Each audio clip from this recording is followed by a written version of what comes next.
The snow fell so thick that Marcus Reed could barely see 10 feet ahead. His truck's wipers struggled against the onslaught, scraping frantically across the windshield as he navigated the mountain road back to Frostvale.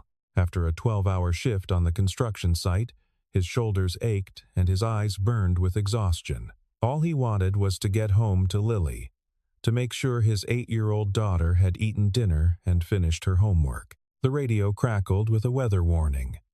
Road closures, whiteout conditions. He should have left the site earlier, but the foreman needed someone to secure the equipment before the storm hit in full force. Marcus never said no to overtime, not when there were bills to pay and a daughter to feed on a single income. His headlights caught something in the distance, a shape, standing motionless in the middle of the road. Marcus's military training kicked in before his conscious mind could react. He pumped the brakes carefully, feeling the truck slide slightly on the ice before coming to a halt. Through the swirling snow, he could make out a figure. A woman, young, maybe early 20s. She stood barefoot in the blizzard, wearing nothing but a thin dress that whipped around her legs in the wind. "Jesus Christ," Marcus whispered, throwing the truck into park. He grabbed his work jacket from the passenger seat and stepped out into the storm. The cold hit him like a physical blow, stealing his breath. How long had she been out here? "Miss? Miss, can you hear me?" She didn't respond. Didn't even seem to register his presence. Her eyes were open but unfocused, her lips taking on a dangerous blue tint. Marcus had seen hypothermia before, during his deployment in the mountains of Afghanistan. She had minutes, not hours. He wrapped his jacket around her shoulders. "I'm going to get you to the hospital, okay? Can you walk?" Still nothing. Her body trembled violently, but her expression remained blank, as if she were looking at something very far away that only she could see. Marcus made a decision. He scooped her into his arms, she weighed almost nothing, and carried her to the truck. Her skin was ice against his hands. He cranked the heat to maximum and grabbed the emergency blanket from behind the seat, tucking it around her shaking form. "Frostvale General is 20 minutes away," he said, more to himself than to her. "You're going to be okay. Just stay with me." He put the truck in gear and started driving, glancing over every few seconds to make sure she was still breathing. Her eyes had closed now, which worried him more than when they'd been open. "What's your name?" he asked. "Where did you come from?" No answer. Just shallow, ragged breathing. Marcus's mind raced through possibilities. Had there been a car accident? He hadn't seen any vehicles on the road. Had she wandered from one of the mountain lodges? But the nearest resort was miles away, and she was dressed like she'd been at a formal dinner, not a ski trip. Something about this didn't add up. The way she stood in the road, not seeking help or trying to flag him down, the complete absence of recognition in her eyes, the fact that she was out here at all, in the middle of a blizzard, with no coat, no shoes, no visible injuries except for what the cold itself had done. He reached for his phone to call ahead to the hospital, but there was no signal. The storm had taken out the cell towers. "Damn it," he muttered. The woman stirred slightly, her lips moving. Marcus leaned closer, trying to hear. "Don't," she whispered, so faint he almost missed it. "Don't. Hospital. You need medical attention," Marcus said firmly. "You're hypothermic. You could lose your toes, your fingers. Please." Her eyes opened, and for the first time, there was clarity in them. Clarity and fear. Pure animal terror. "No hospital. No. They'll find me." Marcus's training told him to ignore her, to get her professional help immediately. But something in her voice stopped him. He'd heard that kind of fear before, in the voices of refugees who'd fled for their lives, in the whispers of women escaping abuse. "Who's looking for you?" he asked. She closed her eyes again. "I don't. I can't remember. I don't remember anything. But I know I can't go there." Marcus sat at a crossroads, both literal and metaphorical. The turn for Frostvale General was coming up in half a mile. His daughter was home alone, probably watching TV and eating the leftover pasta he'd left in the fridge. This woman needed help he wasn't qualified to give, but that fear in her voice, that desperate plea. He drove past the hospital turnoff and continued toward home. The front porch light was on when Marcus pulled into the driveway of his small house on Maple Street. Through the window, he could see the blue glow of the television. He'd called the neighbor, Mrs. Chen, from the landline at a gas station, asking her to check on Lily and make sure she was okay. Mrs. Chen had promised to stay until he got home. Marcus carefully lifted the woman from the truck. She'd fallen into an exhausted sleep, her breathing more regular now that she'd been warming up for the past 20 minutes. He carried her up the steps and nudged the door open with his shoulder. "Daddy!" Lily appeared in the hallway, her face breaking into a relieved smile. Then she saw the woman in his arms, and her eyes went wide. "Who's that?" Mrs. Chen emerged from the kitchen, wiping her hands on a dish towel. She took one look at the scene and grabbed the towel.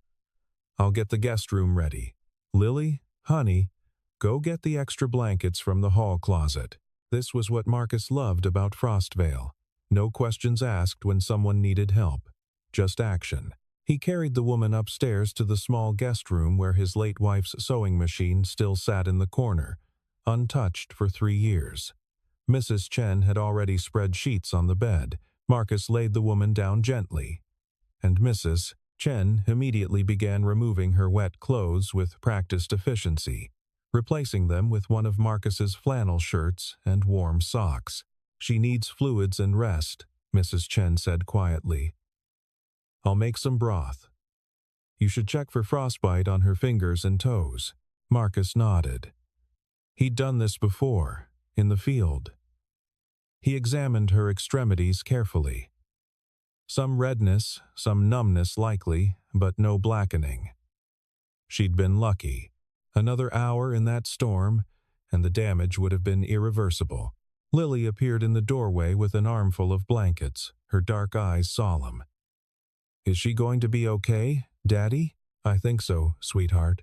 She just needs to warm up and rest." "What's her name?" Marcus met his daughter's gaze. "I don't know yet. Can I stay with her?" "So she's not alone when she wakes up." Something in Marcus's chest tightened. Lily had been so young when her mother died, barely 5 years old. She'd grown up quickly, become more serious than other kids her age, but she still had this capacity for instant, unconditional compassion that never failed to amaze him. "Just for a little while," he said. "Then you need to get to bed. It's a school night." Lily settled into the chair by the window, pulling one of the blankets around herself. Mrs. Chen returned with chicken broth and crackers, then quietly excused herself, promising to check in tomorrow. Marcus sat on the edge of the bed, watching the woman's chest rise and fall. She was younger than he'd first thought, maybe 23 or 24. Her dark hair was matted and tangled, but her features were delicate, refined. Everything about her spoke of privilege. The way her hands looked like they'd never done manual labor. The straightness of her teeth visible when her lips parted slightly in sleep, even the dress she'd been wearing, which Mrs. Chen had hung to dry, and which Marcus now recognized as expensive designer fabric. "Daddy?" Lily's voice was small. "Why doesn't she remember anything?" "I'm not sure, baby. Sometimes when people go through something scary, their minds need time to process it. Like when Mommy died, and you wouldn't talk for a while." Marcus swallowed hard. "Yeah, kind of like that." They sat in silence for a while. The only sound, the wind howling outside and the radiator clanking as it worked overtime to heat the house. Around midnight, the woman's eyes fluttered open. She looked around the unfamiliar room, with panic rising in her expression until her gaze landed on Marcus. "You're safe," he said quietly. "You're in my home. This is my daughter, Lily." Lily waved shyly from her chair. The woman tried to speak, but her throat was too dry. Marcus held the cup of broth to her lips, and she drank carefully. "What's your name?" he asked gently. She closed her eyes, and a single tear slid down her cheek. I don't know. I can't. There's nothing there. Just blank. Do you remember how you ended up on that road? No. I remember. Cold. And being afraid. But I don't know why. Her hands clutched the blanket. I don't know who I am. Lily got up from her chair and approached the bed slowly. It's okay if you don't remember. You can stay here until you do. Marcus looked at his daughter, then at the terrified woman in his guest bed. Every logical bone in his body told him this was a bad idea. She could be dangerous. She could be running from the law. She could bring trouble to his door. But he'd learned in the war that sometimes you had to trust your gut, and his gut told him that this woman wasn't a threat. She was a victim. What should we call you? Lily asked. Everyone needs a name. The woman thought for a moment. Eva, she said finally. I think someone used to call me that.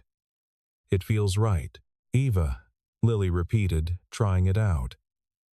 The simple certainty in his daughter's voice seemed to break something in Eva. She started crying in earnest then, deep sobs that shook her whole body. Marcus and Lily exchanged a glance, and without discussion, they both moved to sit on either side of the bed, offering silent comfort until the storm of tears passed. When Eva finally fell back asleep, Marcus carried Lily to her own room and tucked her in. She's really sad, isn't she? Lily whispered. Yeah, sweetheart. She is. We're going to help her, right? The way people helped us when Mommy died? Marcus kissed his daughter's forehead. Yeah, baby. We're going to help her. He went back to the guest room and settled into the chair Lily had vacated. Eva slept fitfully, occasionally whimpering or jerking awake with panic in her eyes until she saw Marcus and remembered she was safe. Outside, the snow continued to fall, covering the world in white. Covering tracks, covering evidence, covering whatever trail had led Eva to that empty mountain road. 3 days passed. The storm cleared, leaving Frostvale buried under 2 feet of snow. Schools were closed, and Marcus called in to take a few days off work, something he rarely did. But his foreman understood. Eva stayed in the guest room, emerging only for meals. She was terrified of going outside, terrified of being seen. When Marcus gently suggested they should report her situation to the police, help her figure out who she was, she'd had a full-blown panic attack. No police, she'd gasped, hyperventilating. No hospitals, no official records. They'll find me. Who? Marcus had asked, but she couldn't answer. She didn't know. What troubled Marcus more than her fear was the way Eva moved. She was clearly educated, clearly from wealth. The way she held a teacup with her pinky slightly raised, unconsciously elegant, the way she sat at the table, back perfectly straight. When she'd walked past the old upright piano in the living room, her fingers had twitched, and she'd frozen. Do you play? Marcus had asked. Eva had stared at the keys like they might burn her. I think I do, but I can't remember learning. She'd touched middle C, and then her fingers had moved on their own, playing a few bars of something classical and complicated before she jerked her hand back as if shocked. Lily had been fascinated. She'd appointed herself Eva's companion, bringing her books and puzzles, chattering about school and friends. Eva seemed to relax around the child in a way she couldn't around Marcus. On the 4th day, while Eva was napping and Lily was building a snowman in the backyard, Marcus went through Eva's dress, the only possession she'd had when he found her. He'd meant to do this earlier but hadn't wanted to invade her privacy. There were no pockets, no ID, no phone. But when he examined it more carefully under the light, he found a label. It was a designer brand, several years out of date. The dress itself looked vintage, something from the early 2000s. He also noticed something he'd missed before. Under the collar, faintly embroidered in thread that had faded, were initials E. H. E. H. Eva had chosen that name. Had she known, somehow? Marcus's neighbor, Helen Whitman, stopped by that afternoon with a casserole. Helen was 72, had lived in Frostvale her entire life, and knew everyone's business. She'd heard about Marcus's houseguest through the town grapevine. "Just wanted to bring something by," Helen said, handing over the dish. "I heard you've got company. We're managing, Mrs. Whitman." "Thank you. Is she still here?" "The girl you found?" Marcus hesitated. "She's recovering. May I see her? Just to make sure she's all right?" There was something in Helen's tone that made Marcus wary, but he couldn't refuse without being rude. He led Helen to the living room, where Eva sat curled up on the couch with one of Lily's books. The moment Helen saw Eva's face, she went pale. Her hand gripped the doorframe, and she staggered slightly. "Mrs. Whitman?" Marcus moved to steady her. "Are you okay?" Helen's eyes were fixed on Eva. Specifically, on a small scar just under Eva's chin, barely visible unless you knew to look for it. "What year is it?" Helen whispered. 2003, Marcus said, confused. "December 2003. Helen shook her head slowly. "Dear God." "What can't be?" Eva had looked up from her book, sensing the tension. Helen approached carefully, as if Eva might disappear if she moved too fast. "Child, may I ask you something? Do you remember anything about a fountain? A white fountain with dolphins?" Eva's face went blank, then her hand flew to her throat. Yes, in a garden, white stone. The water was always cold." Her voice trembled. "How do you know that?" "Because I saw your picture next to that fountain," Helen said quietly. 20 years ago, in the newspaper, when you went missing." The room went silent except for the ticking of the clock on the mantel. "That's impossible," Marcus said. "She's in her early 20s. 20 years ago, she would have been a toddler," Helen finished. 2 years old. The daughter of Richard Hart, the billionaire who owned Hart Industries. Her name was Evelyn Hart. She disappeared from their estate in 2003, and they never found her. Eva stood up slowly, the book falling from her lap. No, I would remember. Would you?" Helen's voice was gentle but firm. "Would you remember being 2 years old? Would you remember anything before whatever happened to you?" Marcus felt the ground shifting under his feet. "Mrs. Whitman." "Are you sure?" "I never forget a face, Marcus. And that scar, Evelyn Hart had the exact same scar. The newspapers mentioned it specifically when she went missing. A small mark under her chin from when she fell as a baby." Helen pulled out her phone with shaking hands. "I can show you." She pulled up an archived news article on her smartphone. The headline read, "Hart Harris, age 2, vanishes from estate grounds." The photo showed a mansion, a fountain, and a small child with dark curls. And there, clearly visible even in the old photograph, was the scar under her chin. Eva stared at the screen. Then she ran to the bathroom and was violently sick. Marcus sat at his kitchen table with his laptop open, drinking his 4th cup of coffee. It was 2 in the morning, and he'd been reading for hours. Lily was asleep upstairs. Eva was in the guest room, door locked, having not spoken a word since Helen Whitman left. The story of Evelyn Hart's disappearance had dominated the news cycle for months in 2003. Richard Hart, founder and CEO of Hart Industries, a multinational conglomerate worth billions, had been hosting a small gathering at his estate in the Cascade Mountains. His wife had died in childbirth, and Evelyn was his only child, the sole heir to his empire. During the party, 2-year-old Evelyn had been playing in the garden under the supervision of her nanny. But when the nanny stepped inside to answer a phone call just for a moment, she'd insisted later Evelyn vanished. The estate was searched. The grounds were combed. Dogs were brought in. The FBI launched a massive investigation. Rewards were offered, but Evelyn Hart had disappeared without a trace, as if the earth had swallowed her whole. The theories had been endless. kidnapping for ransom, though no demands ever came, accidental drowning in the nearby lake, though no body was found, a predator from the woods, corporate espionage turned violent. Richard Hart had spent the rest of his life searching. He'd hired private investigators, psychics, anyone who claimed to have information.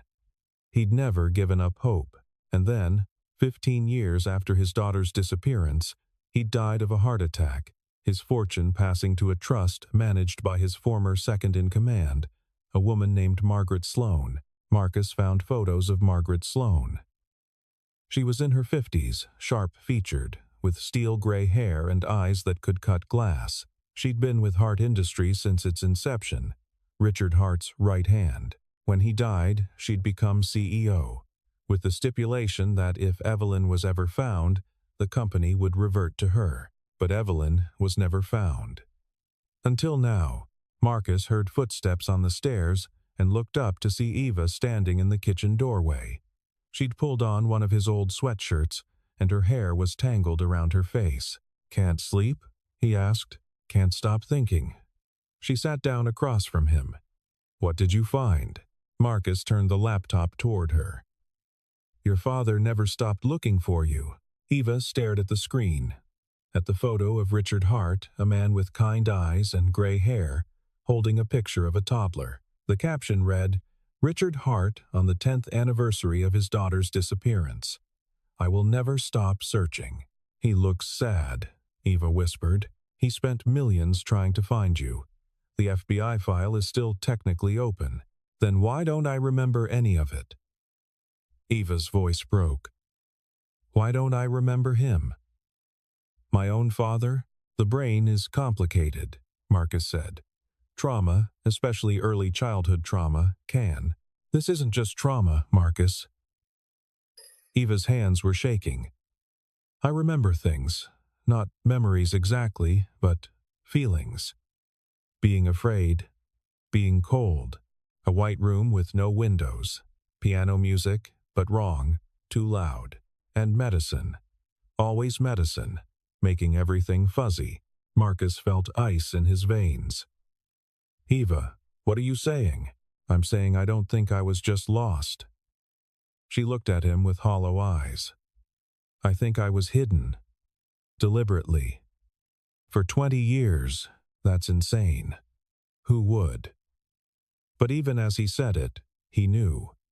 There was one person who'd benefited from Evelyn Hart remaining missing. One person who'd inherited an empire when Richard Hart died without his heir. "Margaret Sloan. We need to go to the police," Marcus said firmly. "This is bigger than us. If what you're suggesting is true, if I go to the police, they'll contact Hart Industries.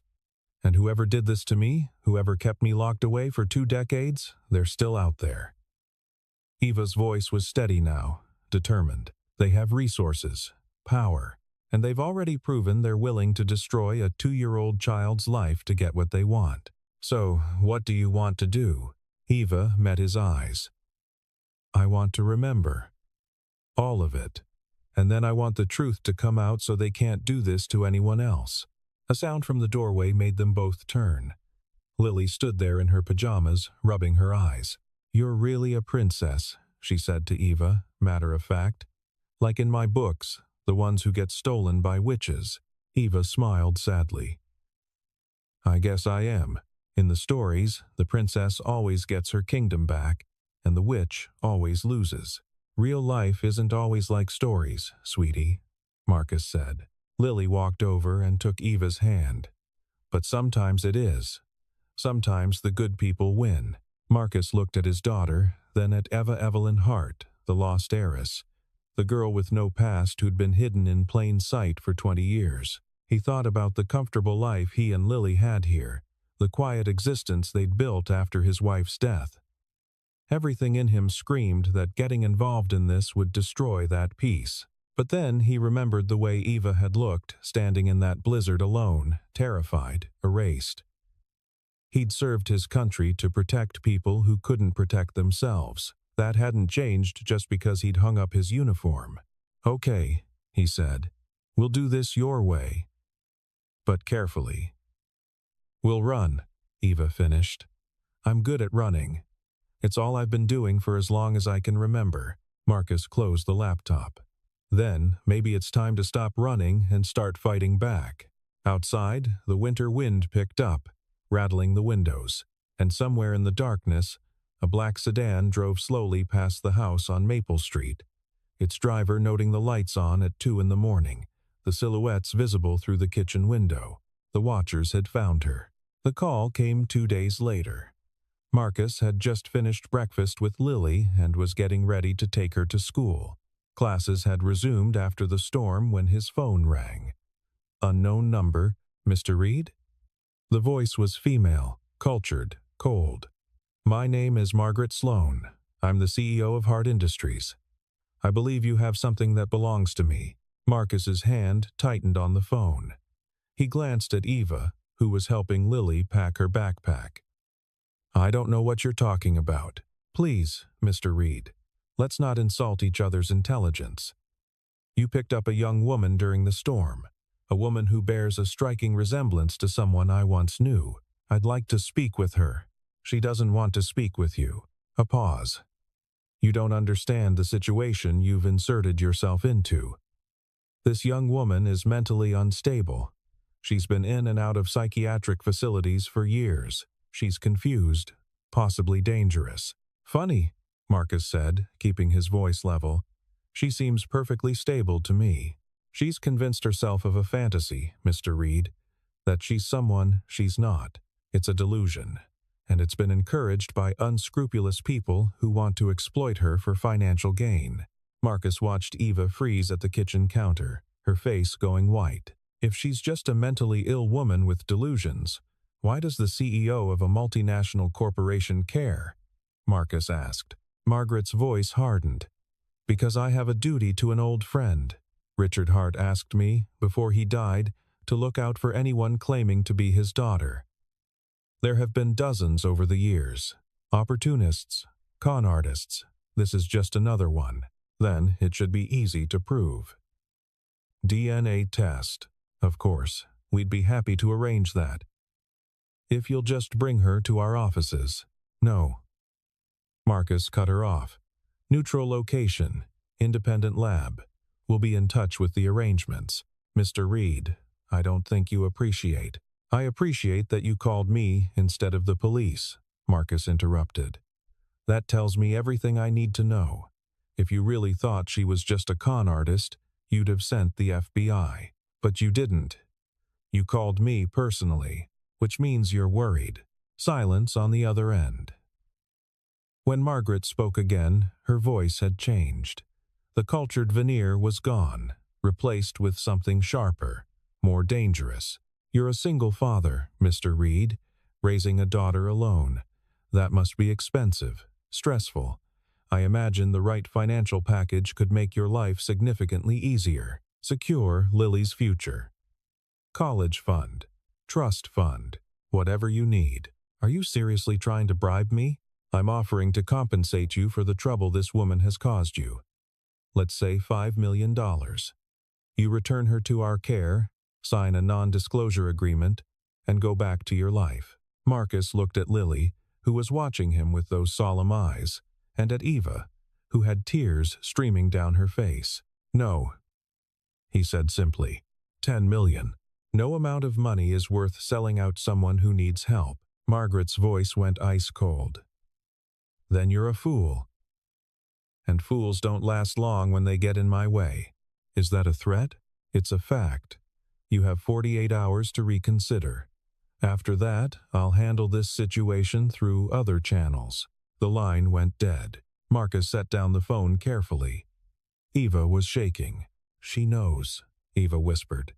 She knows I'm starting to remember. Remember what? Marcus asked gently. Eva closed her eyes. The white room, the medicine, and her. Margaret. She used to visit.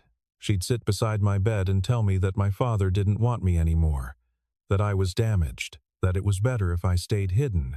She opened her eyes. She's the one who kept me locked away. She's the one who made me forget. Lily hugged Eva fiercely. We won't let her take you. Lily's right, Marcus said. We're not giving in. But we need to be smart about this. Over the next 2 days, Marcus made plans. He called an old army buddy, Cole Davis, who'd gone into private security. Cole didn't ask questions, just showed up with equipment and started sweeping the house for bugs. They found 3, one in the kitchen, one in the living room, one in the guest bedroom. Professional grade, Cole said, grimly. She's been listening to everything. Marcus also reached out to his cousin, Andrea, who worked for a law firm in Seattle. She connected him with a partner who specialized in estate law and had a reputation for taking on powerful corporations. The lawyer, a woman named Simone Porter, came to Frostvale herself. She listened to Eva's story, looked at the evidence, and leaned back in her chair. "This is going to be ugly," she said bluntly. "Hart Industries has unlimited resources and a vested interest in proving Eva is either a fraud or mentally incompetent. They'll come at you with everything they have." "Can we win?" Marcus asked. "If Eva really is Evelyn Hart, yes, but it won't be quick and it won't be clean." Simone looked at Eva. "Are you prepared for your entire life to be scrutinized? For them to dig up everything they can to discredit you?" "My entire life was stolen from me," Eva said quietly. "I don't care what they dig up. I want the truth." "Then we start with DNA," Simone said. "We go to the FBI, not the police. Federal jurisdiction. And we document everything, because this is going to court." That night, after Lily was in bed, Marcus found Eva standing at the living room window, staring out at the street. "There's a car out there," she said. "Black sedan. It's been there for an hour." Marcus looked. Sure enough, parked under a streetlight 3 houses down, was a black sedan with tinted windows. "They're watching," Eva said, "making sure I don't run, or making sure they know where we are when they decide to act." Eva turned to him. "You should take Lily and leave. Go visit family. This isn't your fight. Like hell it isn't. You think I can just walk away now?" "Marcus, these people are dangerous. They took a 2-year-old child and hid her away for 20 years. They let her father die searching for her. What do you think they'll do to you? To Lily? Exactly what they'll do to you if you face them alone." Marcus stepped closer. "I didn't save you from that storm just to hand you back to the people who put you there." Eva's eyes filled with tears. "Why are you doing this?" "Maybe not, but Lily does. And she's a better judge of character than anyone I've ever met." He squeezed Eva's shoulder. "Besides, someone needs to look out for lost princesses who wander into blizzards." Eva laughed through her tears. Lily said the same thing. Smart kid. The sound of a car door slamming made them both turn.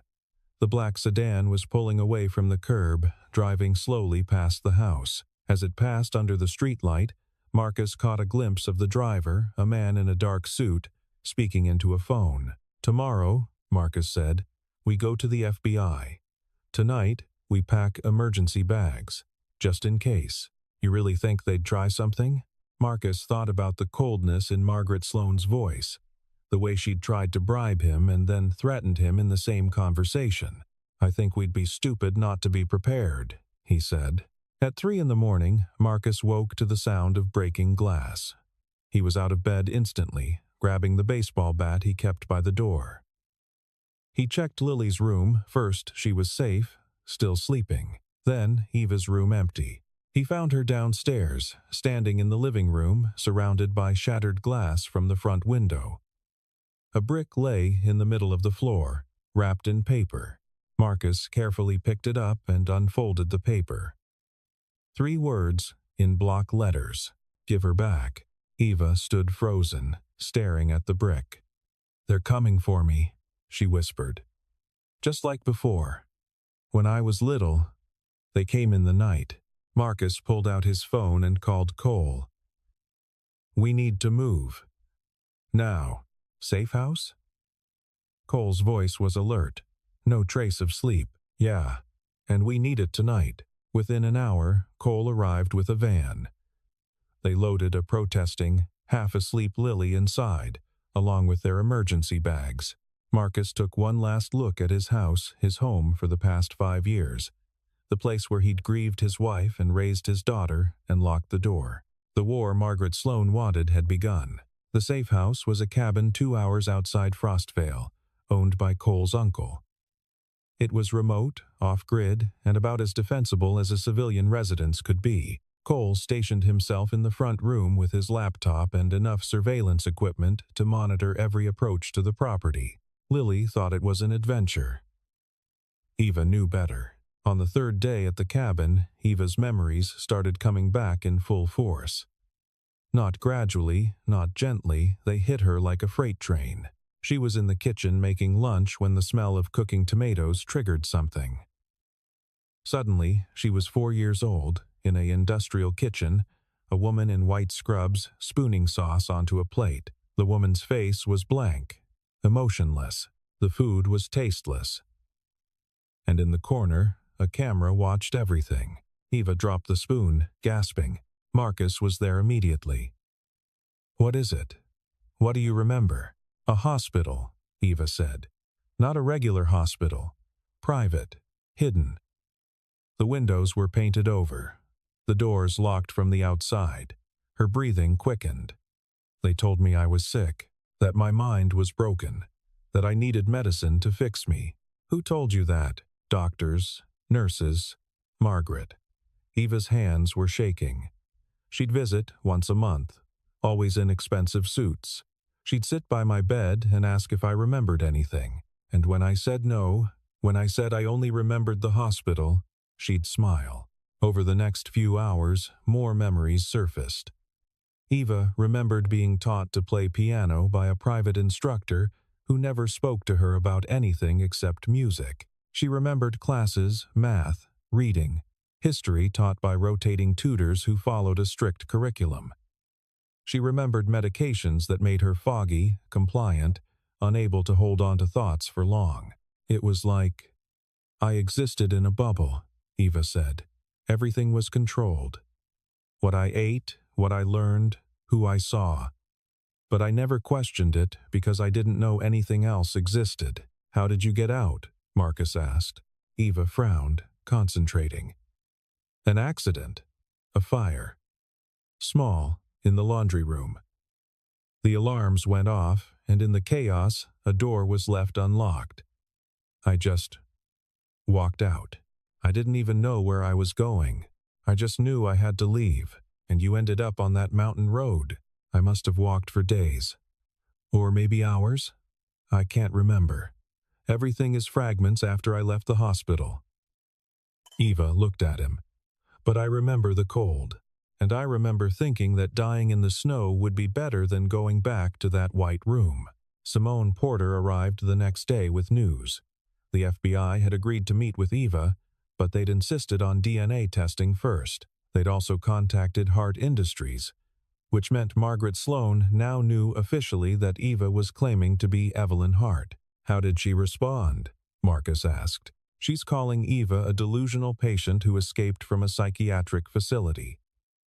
She's provided documentation showing that Eva, under a different name, was committed to a private mental health institution 7 years ago. That's because she was held there against her will," Marcus said. "I know, but the documents are legal, signed by doctors. On paper, it looks like Eva is exactly what Margaret says. She is a mentally ill woman with identity delusions." Eva went pale. She planned for this. She knew someday I might get out, might remember. So she made sure there was a paper trail that would discredit me. "We have the DNA test," Simone said.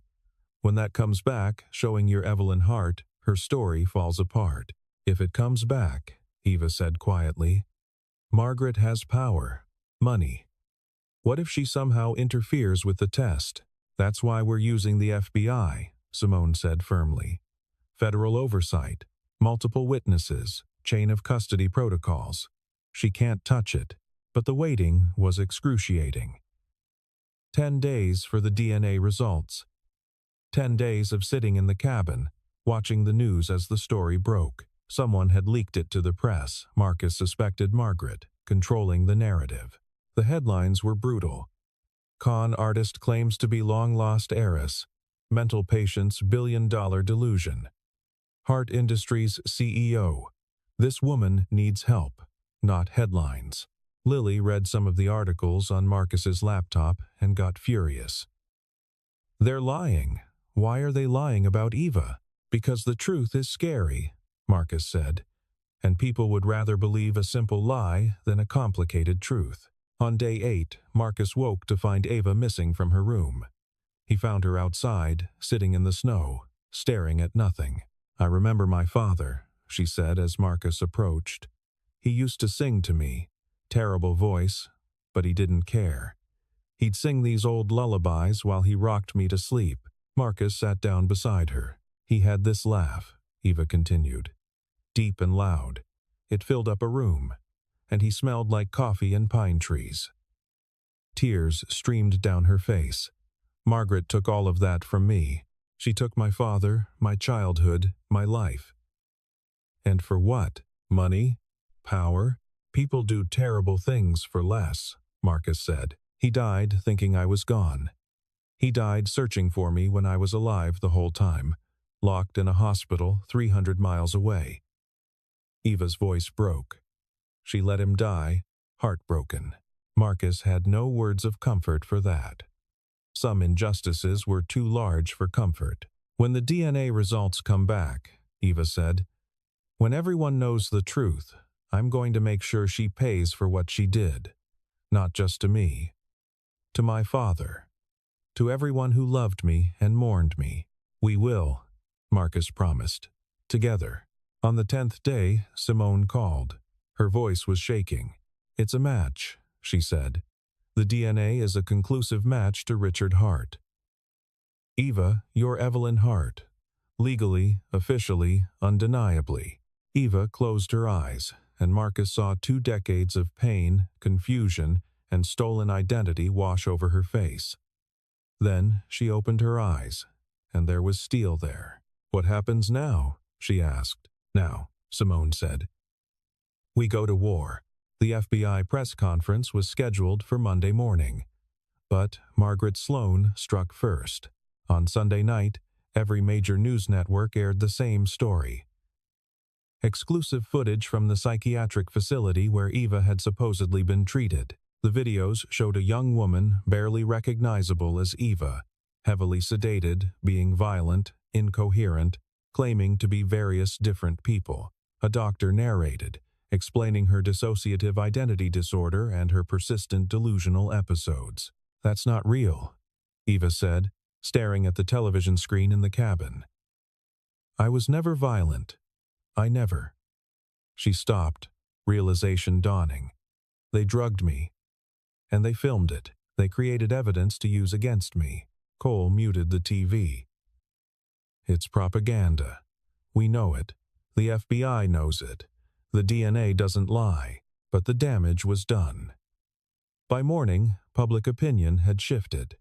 Half the country thought Eva was a con artist. The other half was divided between believing her and thinking she was genuinely mentally ill. The FBI press conference went ahead as planned. Agent Sarah Chen presented the DNA evidence clearly and professionally, but the questions from reporters were hostile. How do we know this DNA sample wasn't contaminated? Couldn't someone have bribed lab technicians? Why should we believe this woman over the CEO of one of America's most respected companies? Eva sat beside Marcus at the press conference table, and he watched her shrink under the onslaught. He wanted to stand up, to shout that they were attacking a victim, a woman who'd been imprisoned and gaslit for 20 years, but Simone had warned him.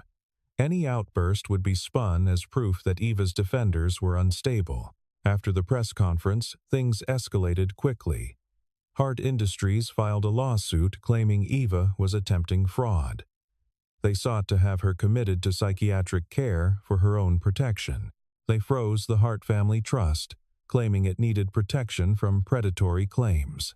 Simone countered with a lawsuit of her own: wrongful imprisonment, fraud, emotional distress, and conspiracy. She demanded access to all Hart Industries records related to Evelyn Hart's disappearance and the private hospital where Eva had been held. Margaret Sloan appeared on morning shows, perfectly coiffed and sympathetic.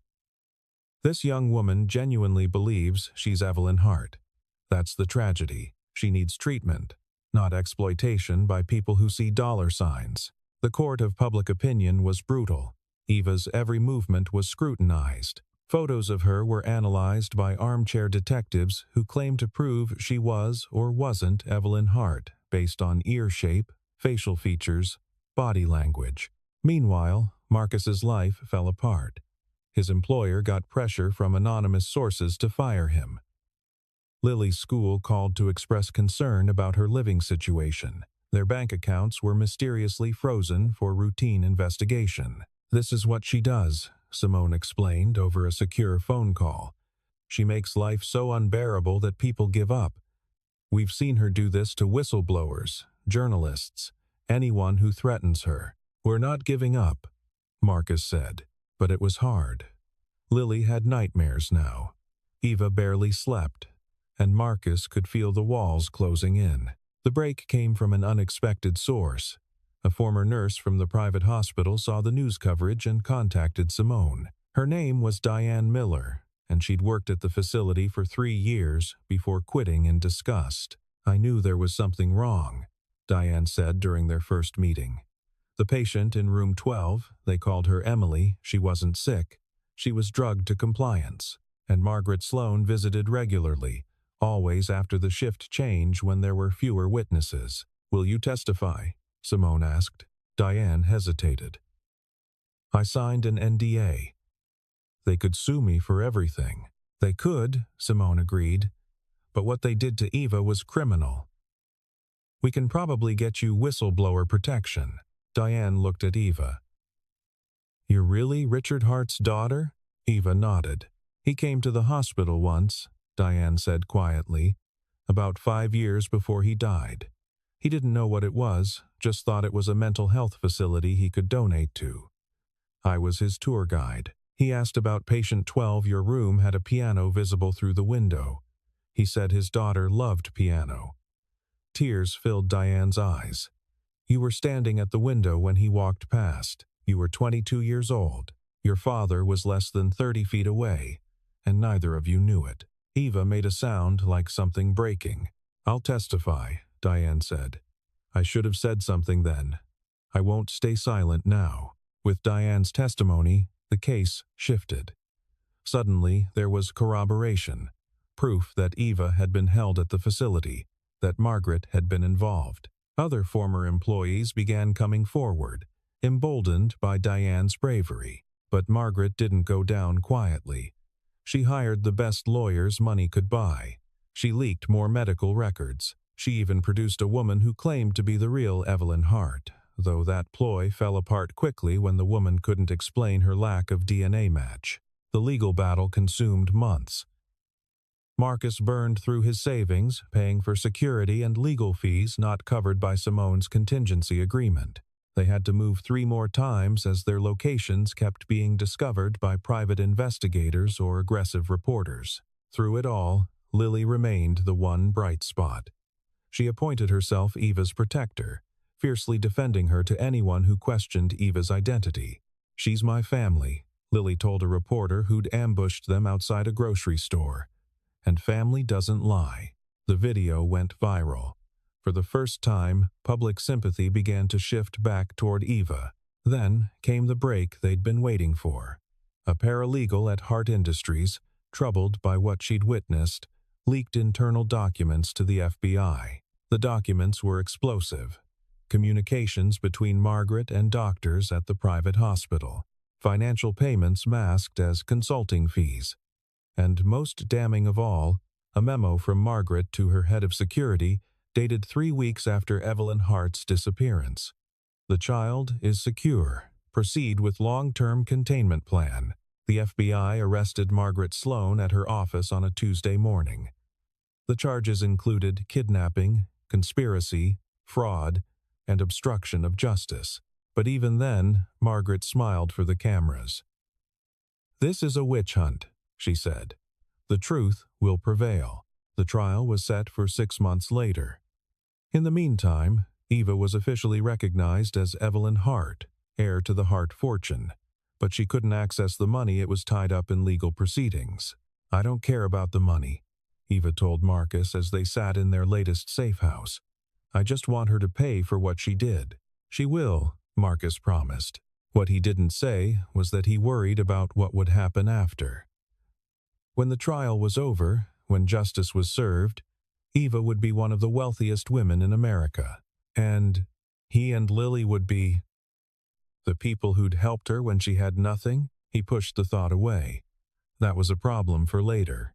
For now, they had a trial to prepare for. 6 months later, the trial began. The courthouse steps were packed with media. Security was intense. The whole world was watching. Marcus sat in the gallery with Lily, who'd gotten permission to miss school for the trial. Eva sat at the plaintiff's table with Simone, looking small but determined in a simple blue dress. The prosecution's case was methodical and devastating. They presented the leaked documents. Diane Miller testified about the hospital conditions and Margaret's visits. Financial experts traced the money Margaret had paid to keep the hospital running and its staff silent. But the defense was equally aggressive. They painted Eva as mentally unstable, suggestible, coached by opportunistic lawyers. They brought in their own experts who suggested the DNA could have been manipulated. They characterized Margaret as a loyal employee who'd acted in what she believed were the company's best interests. Even if we accept that this woman is Evelyn Hart, the defense argued, there's no proof Margaret Sloan was involved in her disappearance. At most, she learned about it later and made regrettable decisions to protect Mr. Hart from false hope. The trial lasted 3 weeks. Eva testified for 2 full days, recounting her memories of the hospital, the medications, the isolation. Her testimony was compelling, but the defense tore into her on cross-examination. Isn't it true that you have gaps in your memory? Yes, and isn't it true that you've been diagnosed with mental health conditions? I was diagnosed by doctors who were being paid to keep me compliant. So you're saying licensed physicians conspired to misdiagnose you? It was brutal. Marcus watched Eva's confidence crack with each question. By the end of her testimony, she looked wrung out. The defense rested without calling Margaret to testify, a smart move, since it meant the prosecution couldn't cross-examine her. On the final day of the trial, before closing arguments, Margaret's team pulled one last trick. They called a press conference outside the courthouse, and Margaret stood before the cameras with tears streaming down her face. I loved Richard Hart like a brother, she said. When his daughter disappeared, it destroyed him. I spent years helping him search, hoping against hope that Evelyn would be found. When this young woman appeared claiming to be her, I wanted to believe it was true. I really did. She paused for effect. But the evidence suggests she's a very disturbed young woman who's been convinced she's someone she's not. The DNA evidence, while intriguing, could have been contaminated or fabricated. I have submitted to the court new testimony from genetic experts who raise serious questions about the chain of custody. The reporters ate it up. Are you saying the FBI is incompetent or corrupt? I'm saying that when billions of dollars are at stake, we must be absolutely certain of the truth. Marcus watched this on his phone from inside the courthouse, fury building in his chest. She was good. She was so damn good at this. She was spinning the narrative even as the trial was ending. Don't let her get to you, Simone said, appearing at his shoulder. The jury has seen the evidence. They've heard the testimony. They'll make the right decision. But Marcus wasn't sure. He'd seen too many guilty people walk free because they had better lawyers and better PR. That night, they all gathered in a hotel room: Marcus, Lily, Eva, Simone, and Cole. The jury was deliberating. They could only wait. Eva stood at the window, staring out at the city lights. If they find her not guilty, she said quietly, it means 20 years of my life were stolen, and no one will pay for it. That won't happen, Lily said fiercely. She'd been quiet through most of the trial, but now she stood up and crossed to Eva. It won't happen because the truth is on our side, and bad guys don't win in the end. Sometimes they do, sweetheart. Marcus said gently. Not this time. Lily took Eva's hand. I know it. The call came at 10 the next morning. The jury had reached a verdict. The courthouse was even more packed than before. Marcus held Lily's hand on one side and Eva's on the other as they waited for the jury to file in. In the matter of Evelyn Hart versus Hart Industries and Margaret Sloan, the judge said, has the jury reached a verdict? We have, Your Honor. What say you? On the charge of conspiracy to commit kidnapping, we find the defendant, Margaret Sloan, guilty. Eva's hand tightened on Marcus's. On the charge of fraud, we find the defendant guilty. Lily squeezed harder. On the charge of wrongful imprisonment, we find the defendant guilty. The courtroom erupted. Margaret Sloan's face remained impassive, but Marcus saw her hands clench on the table in front of her. The judge gavelled for order. This court thanks the jury for their service. Sentencing will be scheduled for, but Marcus didn't hear the rest, because Eva had turned to him and Lily, tears streaming down her face, and she was laughing and crying at the same time. It's over, she whispered. It's finally over. Outside the courthouse, Simone held a brief press conference. Eva stood beside her, composed despite the media frenzy. Justice has been served, Simone said. Evelyn Hart's identity has been confirmed, her imprisonment exposed, and the person responsible held accountable. We're grateful to the jury, to the FBI, and to everyone who refused to let this story be buried. A reporter shouted. Evelyn, how do you feel? Eva stepped to the microphone. For 20 years, I didn't know who I was. Someone decided I didn't deserve to exist as myself, so they erased me and created someone else. But I'm here now. I remember, and I want to make sure this never happens to anyone else. What will you do with the Hart fortune? I haven't decided yet. But I know it won't be used to hurt people. It will be used to help them. More questions shouted, but Simone guided Eva away from the microphones. They had one more stop to make. Margaret Sloan was sentenced to 25 years in prison. The headlines the next day were unequivocal. Justice for lost heiress. Hart CEO gets 25 years for kidnapping. But for Eva, the sentencing was almost anticlimactic. The real moment of closure had come earlier, when she'd visited her father's grave. Marcus and Lily had gone with her to the Hart family cemetery, a peaceful plot on the estate where she'd been taken as a child. Richard Hart's headstone was simple granite, engraved with his name and dates and a single line. Beloved father, never stopped searching. Eva knelt in the snow and placed a hand on the cold stone. I'm sorry, Daddy, she whispered. I'm so sorry you never knew I was alive. Lily came and sat beside her, not saying anything, just being present. Marcus stood back, giving them space. He would have been so proud of you, Marcus said after a while. The way you fought, the way you didn't let them erase you. Eva stood up, brushing snow from her knees. Let's go see it. The Hart estate was massive, a sprawling mansion with white columns and the infamous dolphin fountain in the garden. It had been maintained by a trust all these years, waiting for an heir who was never expected to return. Eva walked through the rooms slowly, touching furniture, looking at paintings. In the music room, she sat down at the grand piano and played the same complex piece her fingers had remembered in Marcus's living room months ago. I learned this here, she said. Before they took me, my father used to sit right there and listen.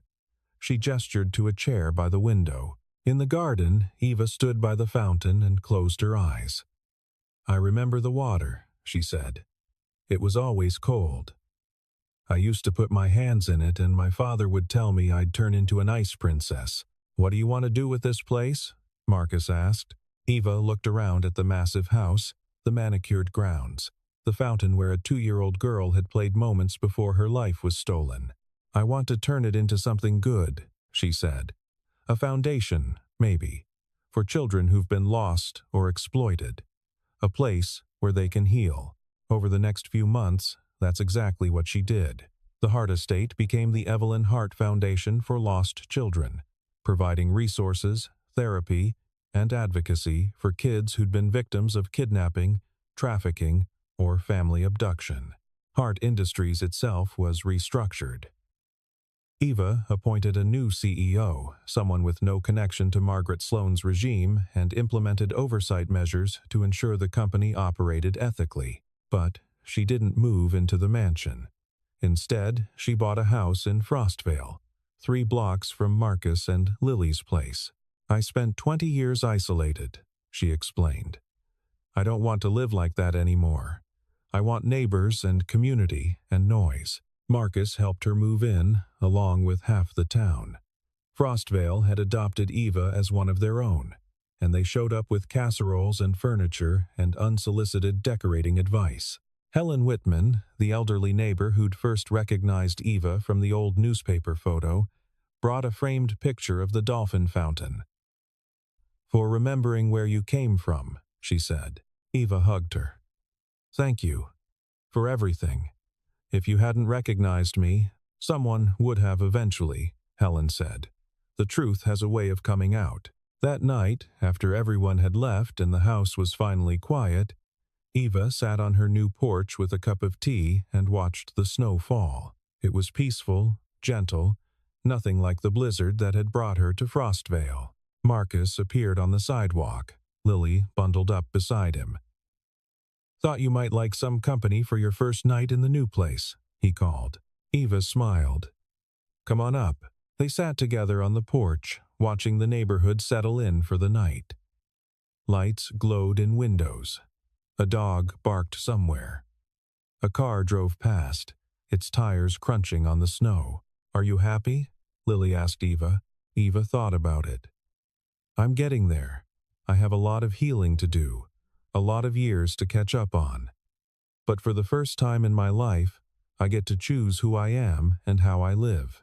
"And you chose to live here," Lily said. "With us.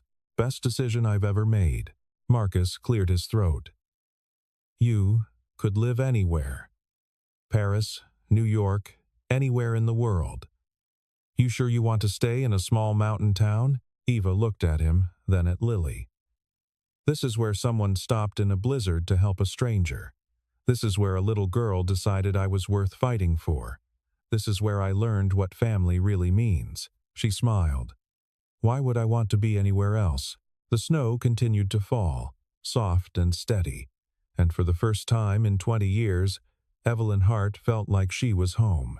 Spring came to Frostvale, melting the snow and revealing the town underneath. Eva's house had a garden now, planted with help from Lily, who insisted on including a small fountain like in the stories. She said the foundation was thriving. Eva had poured herself into the work, meeting with families, lobbying for legislative changes, funding research into trauma and recovery. She testified before Congress about her experience, and her story led to new protections for vulnerable adults in psychiatric facilities. But the best part of her new life was the ordinary moments. Coffee on the porch with Marcus before Lily woke up for school, helping Lily with homework at the kitchen table, walking through town and having people greet her by name, not because she was the Hart heiress, but because she was Eva, their neighbor. Margaret Sloane's trial had uncovered other victims, 3 other children who'd been taken on her orders over the years, though none had survived as long as Eva. Their families got closure, and Margaret's sentence was extended to life without parole. Eva attended every hearing, every proceeding. She wanted Margaret to see that she hadn't won, that 20 years of imprisonment hadn't broken Evelyn Hart. On a warm afternoon in May, Eva hosted a barbecue at her house. Half of Frostvale showed up.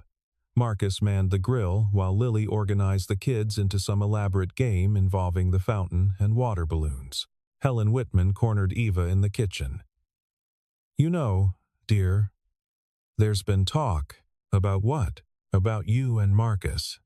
Helen's eyes twinkled. "That man looks at you like you hung the moon." Eva felt her cheeks warm. "We're friends. He and Lily saved my life." "Mm-hmm. And you look at him the same way." Helen patted her arm. I've been alive for 74 years, dear. I know what love looks like. After everyone had left and Lily had been walked home by her father, Eva stood in her kitchen, washing dishes and thinking about Helen's words. Did she love Marcus? Could she even think about that kind of future when she was still piecing together her past? A knock at the door interrupted her thoughts.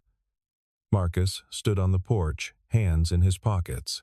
Lily forgot her jacket, he said. I'll get it. But when Eva came back with the jacket, Marcus hadn't moved. He was staring at her in a way that made her heart skip. What? She asked. I need to say something, and I need to say it before I lose my nerve. He took a breath.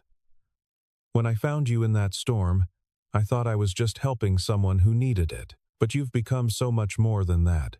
You're Lily's best friend. You're the person I think about when I wake up and when I go to sleep. Marcus.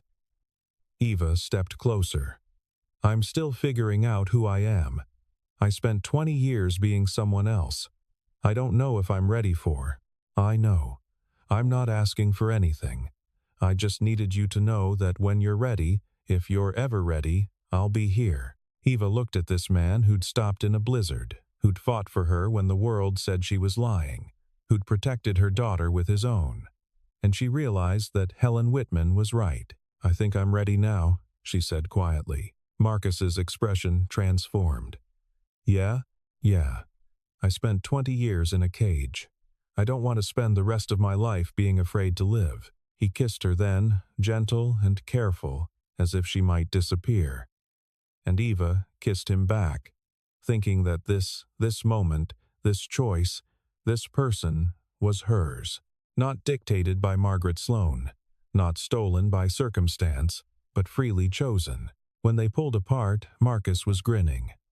Lily's going to be insufferable about this. She's been plotting to get us together for months. Eva laughed. That kid is too smart for her own good. She gets it from her mother. Marcus's expression softened. Sarah would have liked you. She always said the best family is the one you choose. I choose you, Eva said. Both of you. If you'll have me. Are you kidding? Lily's been planning our wedding since February. They stood on the porch as the sun set, painting the sky in shades of orange and pink. Somewhere down the street, a child laughed. A dog barked. The ordinary sounds of an ordinary evening in an ordinary town. But for Eva, for Evelyn Hart, who'd lost 20 years to cruelty and greed, it was extraordinary. It was everything. 6 months later, they were married in a small ceremony in Eva's garden, with Lily as the flower girl and half of Frostvale in attendance. Helen Whitman cried through the entire ceremony. Cole Davis served as Marcus's best man and joked about how he'd known from the beginning that the rescue mission would end like this. Eva wore a simple white dress, nothing like the designer gown she could have afforded. Because this day wasn't about the Hart fortune or the media attention or anything except the family she'd chosen and who'd chosen her back. When the pastor pronounced them married, Lily whooped and threw her bouquet in the air. Marcus kissed his bride while their daughter danced around them. And Eva thought about that night in the storm, the cold, the fear, the desperation. And then she thought about the warmth of Marcus's hand in hers, the sound of Lily's laughter, the feeling of being exactly where she belonged. "What are you thinking about?" Marcus murmured. Eva smiled. "I'm thinking that home isn't where you're born. It's where someone opens their door in the middle of a blizzard and says, 'Come in, you're safe now.'" Marcus pulled her close, and Lily grabbed both their hands, and together they walked back into the house, their home, their chosen family. The snow would fall again when winter came. But Eva wasn't afraid of the cold anymore. She had all the warmth she needed.